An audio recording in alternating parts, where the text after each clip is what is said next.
Welcome to an episode of Behind the Scenes, a weekly program unveiling the biggest political developments in Somali politics. I'm Sultan Mohammed, your host and co-producer here on HORUFADHI Media alongside HORUFADHI on this week's program. On Sunday the 3rd of July, surprisingly to many, the Somali Central Bank authorized and granted licenses to two foreign major banks to operate in Somalia.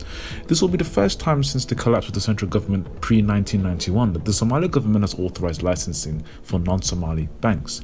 Bank Masr and Ziraat Katlim are from Egypt and Turkey respectively. However, with limited regulatory and legal frameworks to govern and regulate the possible financial risks that could occur, is Somalia ready for this, or is this just a political experiment by the new government? And this is the topic on the program today. We hope you find this program very informative. Please like, share, and for similar content, do subscribe to HORUFADHI Media.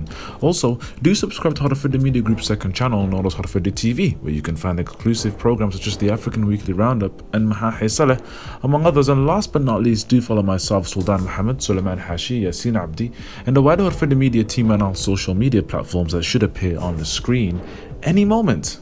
Let's get straight into it. On a Sunday the 3rd of July, surprising to many, the Somali Central Bank authorized and granted licenses for two major foreign banks to operate. And as I said before, this is the first time since the collapse of the central government, that the Somali government has authorized licensing for non-Somali banks. It is a process that has been clogged in the regulatory pipelines for quite some time now. For instance, Bank Masr previously requested licensing in Somalia, only to be rejected by the Somali government at that time, led by former President Mohamed Abdullahi Farmajo, citing security reasons.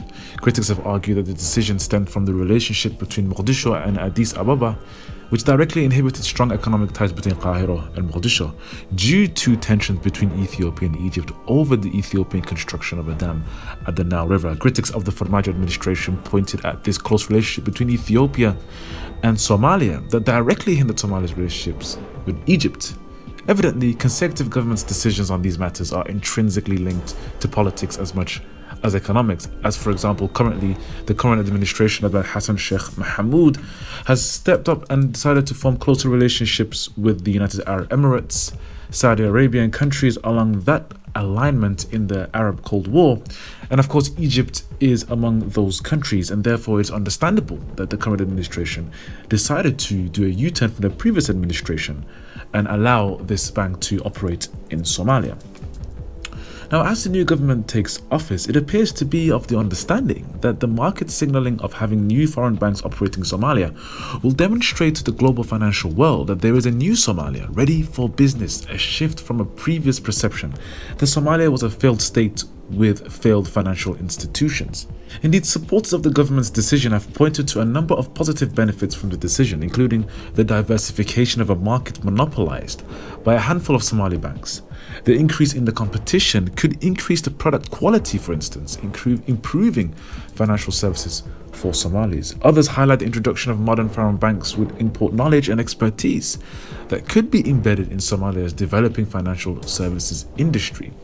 Now, while these facts do hold some weight, the reality is that to focus on these minimal perceived benefits is to essentially neglect the lack of regulatory framework and the absence of a legal authority to implement and oversee such frameworks inside Somalia. The question that arises is, can Somali central banks actually regulate these foreign banks in a way which would effectively protect Somali consumers and the financial system in which they operate?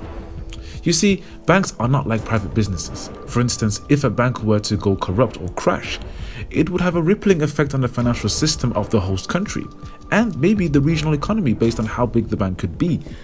We can look at the financial crash of 2008, in which governments had to use taxpayers' money to bail out major banks in order to keep them afloat, as an example of the dramatic and detrimental effects a bank could have on a host economy if it were to fail, and it played a significant role in that economy.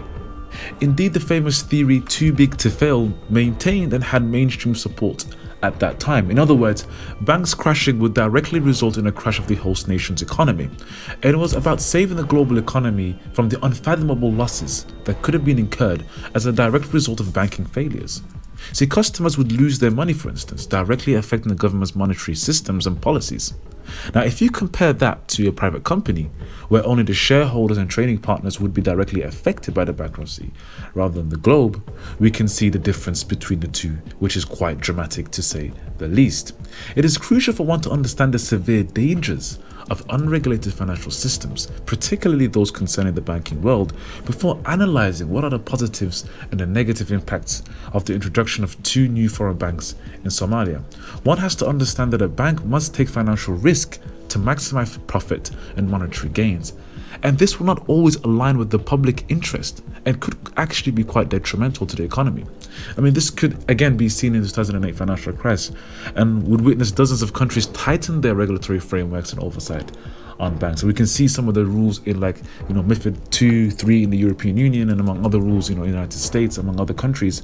And unfortunately for Somalia, it lacks this basic regulatory framework to provide the necessary oversight to not only ensure that banks are engaging accordingly to the law, but also it would fail to protect its own financial systems and consumers. Let's take a look at some of the Somali laws in place regarding these matters currently. So firstly, Somalia doesn't even have a law that outlines a legal basis, for instance, for licensing foreign banks.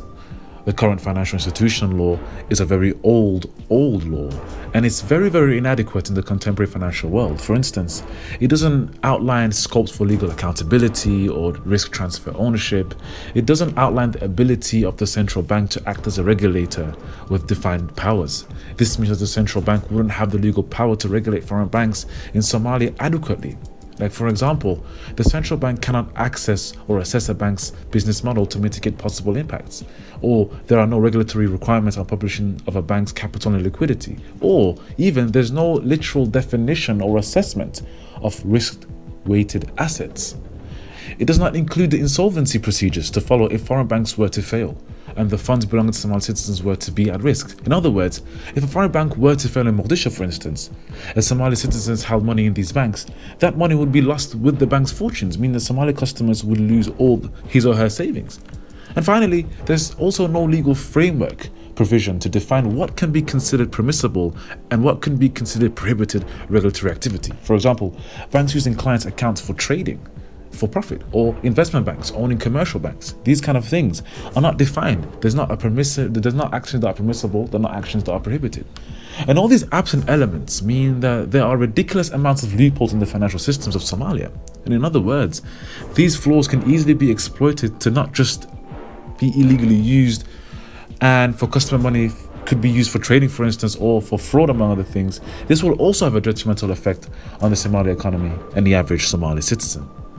And to put the icing on the cake on these matters, recent revelations on Al Jazeera Arabic regarding Egyptian intelligence spying on Turkish bases in Somalia, for example Turksum, raises some security concerns and questions as to how the Egyptian government could be utilizing its own banking systems abroad to do whatever illegal or security concern activities it could be doing in Mogadishu and Somalia.